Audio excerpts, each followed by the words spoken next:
ਮੈਨੂੰ ਕਹਿਣਾ ਵੀ ਤੂੰ ਮੇਰਾ ਅੱਬੂ ਹੈ, ਇਹ ਮੇਰੀ ਮਾਂ ਹੈ। ਮੈਨੂੰ ਮੁਲਾਕਾਤ ਮੇਰੀ ਬੇਟੀ ਨਾਲ ਨਹੀਂ ਸੀ ਹੋਣ ਦਿੰਦੇ। ਮੈਂ ਦਿਨ ਬਿਮਾਰ ਪਰੇਸ਼ਾਨੀਆਂ 'ਚ ਤੇ ਜਿਸ ਵੇਲੇ ਮਾਲੂਮ ਹੋਇਆ ਫਿਰ ਮੈਂ ਆਖਿਆ ਜੀ ਇਹ ਬੰਦਾ ਤੁਹਾਡੇ ਨਾਲ ਰਾਬਤੇ 'ਚ ਕਿਉਂ ਨਾ। ਮਿਹਨਤ ਕੀਤੀ ਆਪਦੇ ਬੱਚਿਆਂ ਦੇ ਸਾਹਮਣੇ ਵੀ ਤੂੰ ਮੈਨੂੰ ਬਰਬਾਦ ਨਾ ਕਰ ਘਰ ਨੂੰ, ਲੇਕਿਨ ਉਹਨੇ ਨਹੀਂ ਮੰਨੀ। ਉਹਨੇ ਮੈਂ ਰਹਿਣਾ ਹੀ ਨਹੀਂ ਤੇਰੇ ਕੋਲ, ਵੀ ਮੇਰਾ ਘਰ ਹੀ ਜੀ ਲੱਗਦਾ ਹੀ ਨਹੀਂ। ਪਹਿਲੇ ਕਰਾਇਆ ਸੀ ਸੁਪੋਸ਼ਣ ਮੈਂ ਰਸੌਲੀ ਦਾ ਕਹਿ ਕੇ ਤੇ ਬੱਚੀ ਲਈ ਜਿਸ ਵੇਲੇ ਉਹਨਾਂ ਕਿਹਾ ਜੀ ਉਹ ਰਸੌਲੀ ਨਹੀਂ ਸੀ, ਇਹ ਕੁੜੀ ਸੀ ਉਸ ਟਾਈਮ। मैं देर रात नहीं सौ सकता ना सुकून, मेरी चुप करना बुरा हाल होता है। अस्सलाम वालेकुम नाज़रीन, मैं हूं आपका मेज़बान फैसल खान सूरी और आप देख रहे हैं एनपीजी मीडिया। नाज़रीन मेरे साथ जमील साहब मौजूद हैं। एक वीडियो आपने पहले देखी कि एक बच्ची के साथ जिस तरह से जुल्म हुआ, उसकी माँ उसको काम के लिए छोड़कर आती है एक घर में और उसके साथ उसके मालिक मकान ने ज़्यादती की, उसको माँ बनाया। माँ बनने के बाद बच्चा भी पैदा हुआ लेकिन उसको हासिल ना हो सका। वो सारा मामला तो आपने सुन लिया था, लेकिन मेरे साथ जमील साहब मौजूद हैं जो कि बच्ची के वालिद साहब हैं।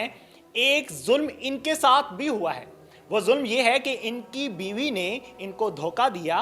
एक इनके साथ हादसा पेश आया था। एक लड़का इनके घर में आता है और इनकी थोड़ी सी मदद करता है, माली इमदाद करता है, इनकी केयर करता है और फिर वो इनकी बेगम के साथ, बहुत माजरत के साथ ये अल्फाज इस्तेमाल कर रहा हूँ, वो सेट हो जाता है। पहले कहता है कि मैं आपके बेटों जैसा हूँ और फिर बाद में उसी खतून को माँ बना देता है।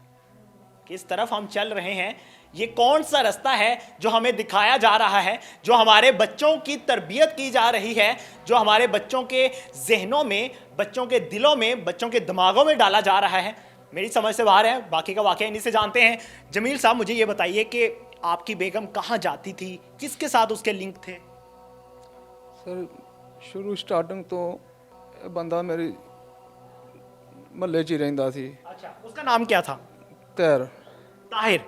ਤੇ ਉੱਥੇ ਰਹਿੰਦਾ ਸੀ ਤੇ ਮੇਰੇ ਬੱਚੇ ਦੀ ਟੁੱਟ ਗਈ ਬਾਂਹ। अच्छा। ਜਦੋਂ ਬੱਚੇ ਦੀ ਬਾਂਹ ਟੁੱਟੀ ਅਸੀਂ ਘਰ ਨਹੀਂ ਸਾਂ, ਇਹ ਬੱਚੇ ਨੂੰ ਲੈ ਗਿਆ, ਬਾਂਹ ਬਣਾ ਕੇ ਲੈ ਆਇਆ। ਅਸੀਂ ਉਹਨੂੰ ਕਿਹਾ ਸ਼ਾਬਾਸ਼ ਵੈਰੀ ਗੁੱਡ। ਉਹ ਕਰਦਿਆਂ ਤਲੋਕਾਤ ਬਾਕੀ ਮੈਂ ਘਰ ਨਹੀਂ ਸਾਂ ਵੜਨ ਦਿੰਦਾ ਫਿਰ ਵੀ, ਲੇਕਿਨ ਉਹ ਮਹੱਲੇਦਾਰੀ ਸੀ, ਅੱਗੇ ਦੁਕਾਨ ਸੀ, ਕਰਦਾ ਰਿਹਾ ਕੰਮ, ਬਾਹਰ ਤਲੋਕਾਤ ਉਹਨੇ ਚਲਾਉਂਦਾ ਰਿਹਾ। ਅੱਗੋਂ ਮੈਨੂੰ ਕਹਿਣਾ ਵੀ ਤੂੰ ਮੇਰਾ ਅੱਬੂ ਹੈ, ਇਹ ਮੇਰੀ ਮਾँ है। अच्छा, दोनों को माँ बाप बनाया हुआ था, उसने मुंह बोले।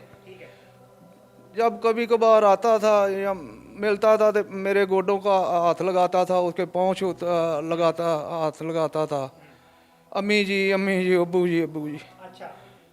ਕਰਦਿਆਂ ਹੁਣ ਇਸ ਤੋਂ ਅੱਗੇ ਤਾਂ ਸ਼ੱਕ ਸ਼ੁਬੇ ਵਾਲੀ ਗੱਲ ਹੀ ਕੋਈ ਨਹੀਂ ਰਹਿ ਜਾਂਦੀ। ਜਿਹਨੂੰ ਮਾਂ ਕਹਿ ਲਿਆ, ਜਿਹਨੂੰ ਪਿਓ ਕਹਿ ਲਿਆ।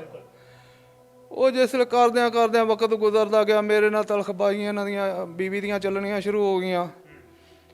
ਕਰਦਿਆਂ ਬੱਚੀ ਵੀ ਲਵਾਈ ਸਾਸੂ। अच्छा, मुझे ये बात वाज़ह कर दीजिए, उस लड़के की उम्र क्या थी? ਉਸ ਲੜਕੇ ਕੀ ਹੋਏਗੀ ਕੋਈ 20 ਸਾਲ ਦੇ ਕਰੀਬ। अच्छा, और आपकी बीवी की उम्र क्या है? ਉਹਦੀ ਕੋਈ 30-35 ਸਾਲ ਹੋਏਗੀ। ਤੇ ਉਹ ਕਰਦਿਆਂ ਮੈਂ ਤਾਂ ਹੁਣ ਸ਼ੱਕ ਨਹੀਂ ਕਰ ਸਕਦਾ ਕਿ ਉਹ ਮੈਨੂੰ ਬਾਪ ਕਹਿਣ ਲੱਗ ਪਿਆ, ਉਹਨੂੰ ਮਾਂ ਕਹਿਣ ਲੱਗ ਪਿਆ। ਇਸ ਤੋਂ ਅੱਗੇ ਕੋਈ ਗੱਲ ਹੀ ਨਹੀਂ ਰਹਿ ਜਾਂਦੀ। ਤੇ ਉਹ ਕਰਦਿਆਂ ਉਹ ਮੇਰੇ ਨਾਲ ਤਲਖਬਾਜ਼ੀ ਕਰਨੀ ਸ਼ੁਰੂ ਕਰ ਲਈ, ਮੈਨੂੰ ਬੁਰਾ ਭਲਾ ਕਹਿਣਾ ਸ਼ੁਰੂ ਕਰ ਲਿਆ। आपकी बीवी कहती थी? हाँ जी। ਮੈਂ ਦਿਨ ਬਿਮਾਰ ਪਰੇਸ਼ਾਨੀਆਂ 'ਚ, ਜੇ ਮੈਂ ਕੋਈ ਕੰਮ ਦਾ ਨਾਂ ਲੈਣਾ ਵੀ ਬੱਚੀ ਨੂੰ ਘਰ ਲਿਆ ਤੇ ਕਮੇਟੀ ਵੀ 45,000 ਦੀ ਉਹਨੂੰ ਹੀ ਖਵਾਈ ਤੀ। ਤੇ ਮੈਂ ਕੋਈ ਪੈਸੇ ਚੁੱਕੇ ਨਹੀਂ ਤੇ ਪੈਸੇ ਦੇ ਆ 50,000 ਰੁਪਈਆ, ਤੇ ਇਹਦੇ ਜੋ ਪੈਸੇ ਜਿਹੜੇ ਦੇ ਕੇ ਤੂੰ ਬੱਚੀ ਨੂੰ ਘਰ ਲਿਆ, ਮੈਂ ਆਪਦਾ ਦਿਨ ਰਾਤ ਕੰਮ ਕਰਾਂ। ਨਹੀਂ ਤੂੰ ਬਿਮਾਰ ਹੈ, ਤੂੰ ਘਰ ਬਹਿ ਕੇ ਤੇ ਤੂੰ ਮੈਂ ਬੱਚੇ ਸਾਰੇ ਲੱਗੇ ਨੇ, ਮੈਂ ਲੱਗੀ ਆ, ਤੈਨੂੰ ਕਾਹਦੀ ਪਰੇਸ਼ਾਨੀ ਹੈ? ਮੈਂ ਵੀ ਮੈਨੂੰ ਪਰੇਸ਼ਾਨੀ, ਮੈਂ ਕਰਕੇ ਖਾਣ ਵਾਲਾ ਬੰਦਾ, ਮੈਂ ਕਿਸ ਤਰ੍ਹਾਂ ਬਹਿ ਜਾਵਾਂ?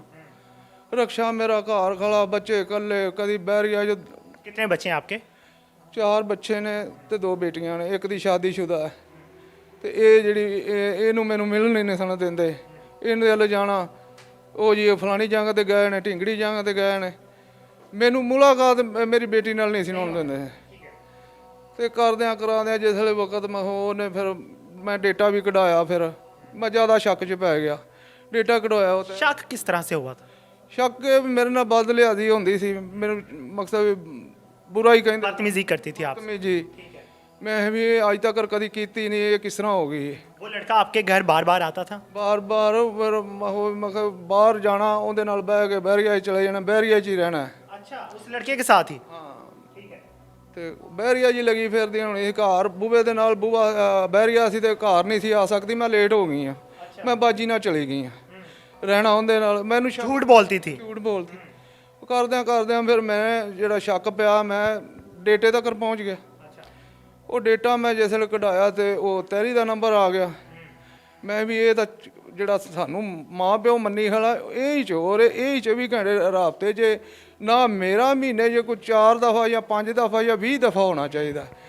ਇਹਦਾ ਭੈਣ ਆ ਮੈਂ 132 36 ਕਾਲਾਂ ਮਹੀਨੇ ਦੀਆਂ ਆਂਡੀਆਂ ਨੇ ਤੇ ਅੱਧੇ ਮਹੀਨੇ ਦਾ ਮੈਂ ਡੇਟਾ ਕਢਾਇਆ ਉਹਦੇ 'ਚ 80 85 ਆ ਗਈਆਂ। ਇੰਨਾ ਲੰਮਾ ਚੌੜਾ ਰਾਬਤਾ ਪਿਓ ਦਾ ਰਾਬਤਾ ਵੇਖਿਆ ਭੈਣਾਂ ਭਰਾਵਾਂ ਦਾ ਵੇਖਿਆ ਕਿਸੇ ਦੀਆਂ 4 ਕਾਲਾਂ ਕਿਸੇ ਦੀਆਂ 5 ਕਾਲਾਂ ਉਹਦੀਆਂ ਇੰਨੀਆਂ 100 ਦੇ 32 36 ਇੱਕ ਦੂਸਰਾ 15 ਦਿਨਾਂ ਦਾ ਕਢਾਇਆ ਉਹਦੇ 'ਚ 85। इस चीज़ का कब मालूम हुआ कि आपकी बीवी का ताल्लुक उसके साथ जिस्मानी ताल्लुक है? ਮਾਲੂਮ ਹੋ ਗਿਆ ਨਾ ਤੇ ਜਿਸ ਵੇਲੇ ਮਾਲੂਮ ਹੋਇਆ ਫਿਰ ਮੈਂ ਕਿਹਾ ਜੀ ਇਹ ਬੰਦਾ ਤੁਹਾਡੇ ਨਾਲ ਰਾਬਤੇ 'ਚ ਕਿਉਂ ਨਾ। ਉਹਨੇ ਕਿਹਾ ਕੋਈ ਰਾਬਤੇ 'ਚ ਨਹੀਂ ਤੂੰ ਐਵੇਂ ਮੈਂ ਉਹਨੂੰ ਅੱਜ ਤੱਕ ਨਹੀਂ ਇਹ ਪਤਾ ਲੱਗਾ ਵੀ ਡੇਟਾ ਇਹਨੇ ਕਢਾਇਆ। ਮੈਂ ਉਹਨੂੰ ਦੱਸਿਆ ਫਿਰ ਉਹਦੇ ਅੱਗੇ ਮੈਂ ਹੱਥ ਜੋੜੇ ਮਿਹਨਤ ਕੀਤੀ ਆਪਦੇ ਬੱਚਿਆਂ ਦੇ ਸਾਹਮਣੇ ਵੀ ਤੂੰ ਮੈਨੂੰ ਬਰਬਾਦ ਨਾ ਕਰ ਘਰ ਨੂੰ ਤੇ ਤੂੰ ਘਰ ਆਇਆ ਕਰ ਤੇਰਾ ਘਰ ਹੈ ਤੇਰੀ ਬਾਸ਼ੀ ਹੈ ਤੇ ਤੂੰ ਆਪਦੀ ਬਾਸ਼ੀ 'ਚ ਰਹਿ। ਲੇਕਿਨ ਉਹਨੇ ਨਹੀਂ ਮੰਨੀ। ਉਹਨੇ ਮੈਂ ਰਹਿਣਾ ਹੀ ਨਹੀਂ ਤੇਰੇ ਕੋਲ ਵੀ ਮੇਰਾ ਘਰ ਹੀ ਜੀ ਲੱਗਦਾ ਹੀ ਨਹੀਂ। माँ कब बनी थी? जी माँ कब बनी थी? कब पता चला था कि उसका रिलेशन उसके साथ चल रहा है? ਉਹ ਜੀ ਜਿਸ ਵੇਲੇ ਮਾਂ ਸ਼ੱਕ ਪੈ ਗਿਆ ਤੇ ਫਿਰ ਮੈਂ ਜਿਹੜਾ ਪਹਿਲੇ ਕਰਾਇਆ ਸੀ ਸੁਪੋਸ਼ਣ ਮੈਂ ਰਸੌਲੀ ਦਾ ਕਹਿ ਕੇ ਸਾਨੂੰ ਕਹਿੰਦੀ ਸੀ आपको कहती थी रसोली है मेरे पेट में। ਪੇਟ ਮੇ ਰਸੌਲੀ ਹੈ ਤੇ ਉਹ ਰਸੌਲੀ ਦਾ ਕਹਿ ਕਵਾ ਕੇ ਤੇ ਕਿਤੇ ਬਾਹਰ ਉਹੋ ਹੀ ਲਗਾਇਆ ਨੇ ਤੇ ਕਿਹਾ ਸੀ ਬਾਜੀ ਨਾਲ ਮੈਂ ਚੱਲੀ ਆ ਮੈਂ ਆਪਰੇਸ਼ਨ ਕਰਾਉਣ ਲੱਗੀ ਆ। ਲੇਕਿਨ ਉਸੇ ਨਾਲ ਹੀ ਗਈ ਉੱਥੇ। ਫਿਰ ਮੈਂ ਜਿਸ ਵੇਲੇ ਬੱਚੀ ਦਾ ਕਿਹਾ ਤੇ ਮੈਂ ਕਿਹਾ ਚਲ ਮੇਰੀ ਬੱਚੀ ਦਾ ਲੈ ਦੇ। ਬੱਚੀ ਦਾ ਲਿਆ ਤੇ ਮੈਂ ਕਿਹਾ ਜੀ ਮੈਂ ਇੱਕ ਖਰਚਾ ਤੇ ਮੈਂ ਕਿਹਾ ਜੀ ਮੈਂ ਕਰ ਲੈਣਾ। ਉਹ ਮੈਂ ਕਿਸੇ ਤੋਂ ਫੜ ਕੇ ਕਿਸੇ ਤੋਂ ਕੁਛ ਫੜ ਕਿਸੇ ਕੁਛ ਉਹ ਇਹਦਾ ਭਾਰ ਕਰਕੇ ਤੇ ਮੈਂ ਚਲ ਮੈਨੂੰ ਤਰਲਾ ਕੀਤਾ। ਮੈਂ ਚਲ ਮੇਰੀ ਬੱਚੀ ਦਾ ਦੇ ਤੂੰ ਨਹੀਂ ਰਹਿਣਾ ਮੇਰੇ ਨਾਲ। ਤੇ ਉਹ ਬੱਚੀ ਸਰਕਾਰ ਮੈਂ ਤਾਂ ਫਿਰ ਇਹ ਤਾਂ ਇਸ ਤੋਂ ਫਿਰ ਮੈਨੂੰ ਜਿਸ ਵੇਲੇ ਮੈਂ ਬੱਚੀ ਵਾਪਸ ਲਈ ਤੇ ਬੱਚੀ ਲਈ ਜਿਸ ਵੇਲੇ ਉਹਨਾਂ ਕਿਹਾ ਜੀ ਉਹ ਰਸੌਲੀ ਨਹੀਂ ਸੀ ਇਹ ਕੁੜੀ ਸੀ ਉਸ ਟਾਈਮ। ਹਾਂਜੀ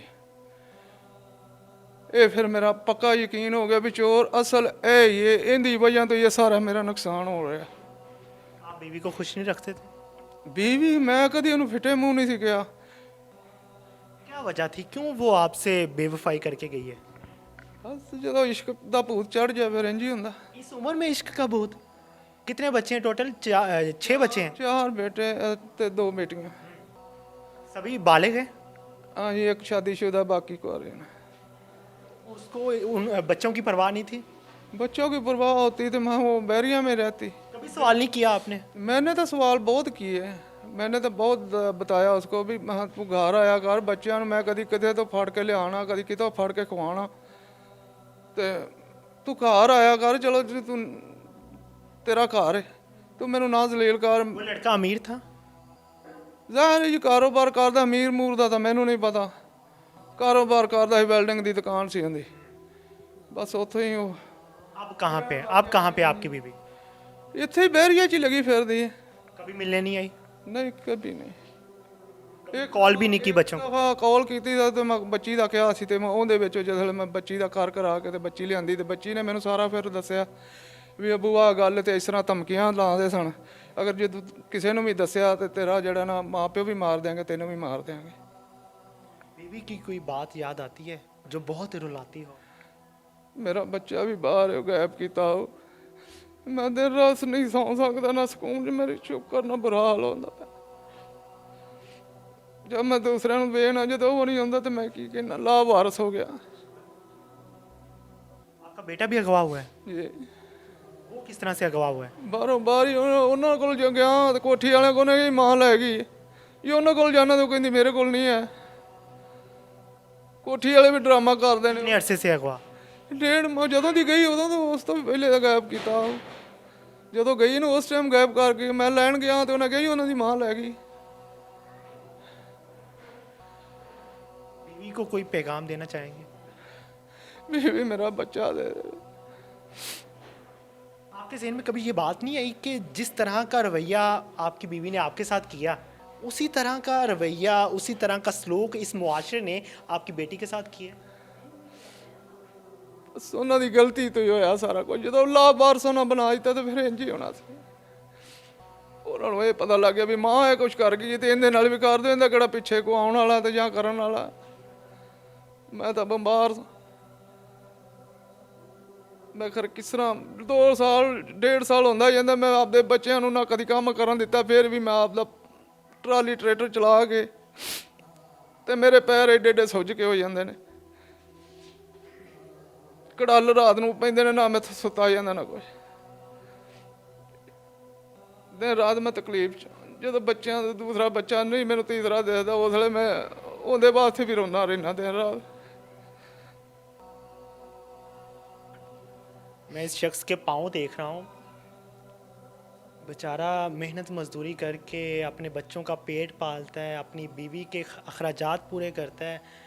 उन अखराजात पूरे करने के बावजूद भी आपकी बीवी आपको धोखा दे जाए, वो बीवी कहलाने के लायक ही नहीं है। मैं अपने जज्बात का इजहार कर रहा हूँ यहाँ पे कि मेरे ख्याल से कि ऐसी बीवी के पीछे भागने की ज़रूरत ही नहीं है। भाड़ में जाए ऐसी औरत जो आपकी 6 बच्चों की माँ बनने के बाद भी आपकी नहीं बनी ना, तो अफसोस।